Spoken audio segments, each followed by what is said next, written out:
खूप खूप कमाल एक्सपिरियन्स होता माझ्यासाठी ओव्हरऑलच सगळा.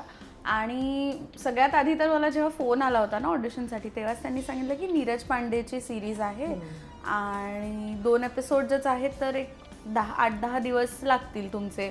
म्हटलं हां ओके. सो नीरज पांडे म्हटल्यावरच मी जराशी होते की बाबा हे तर आपल्याला क्रॅक करायचंच आहे. सो मला ऑडिशनची स्क्रिप्ट त्यांनी पाठवली. मी त्यांना सांगितलं मला एक दिवस द्या, मी आत्ता बाहेर आहे, एका रिहर्सलमध्ये होते. सगळं झालं. परत थोड्या वेळाने फोन केला आणि मग म्हणाले आपने पढ़ी स्क्रिप्ट? म्हटलं जी.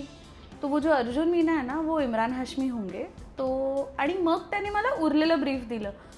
मी जरा एक 10 सेकंद फोनवर अशी होती की ओके ठीक आहे.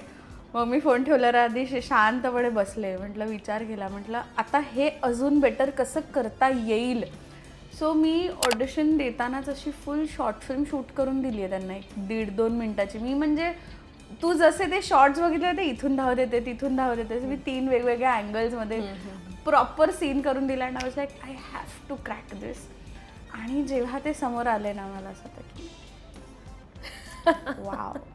बिकॉज व्हेरी काय म्हणतो हंबल जेंटल, असा जेंटलमॅन माणूस आहे तो एकदम. म्हणजे दॅट्स द वर्ड फॉर हिम. खूप शांत आहे ना मुळात. हो, असं छान शांत आहेत ते जास्ती. आणि ते इन जनरलच असं नाही की जस्ट बिकॉज ते मला ओळखत नाही आहेत किंवा मी त्यांच्यावर पहिल्यांदा सीन करते म्हणून ते माझ्याशी बोलत नाहीत.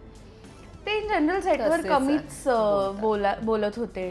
पण त्यांनी रीडिंग केले, त्यांनी लाईन्स रिहर्स केली. मी त्यांना विचारलं की सर आपण हम ये ट्राई कर सकते हैं क्या? ते असं की हाँ डायरेक्टर से पूछ लो, उनको ओके है तो फिर हम कर लेंगे. असं मला असं होतं की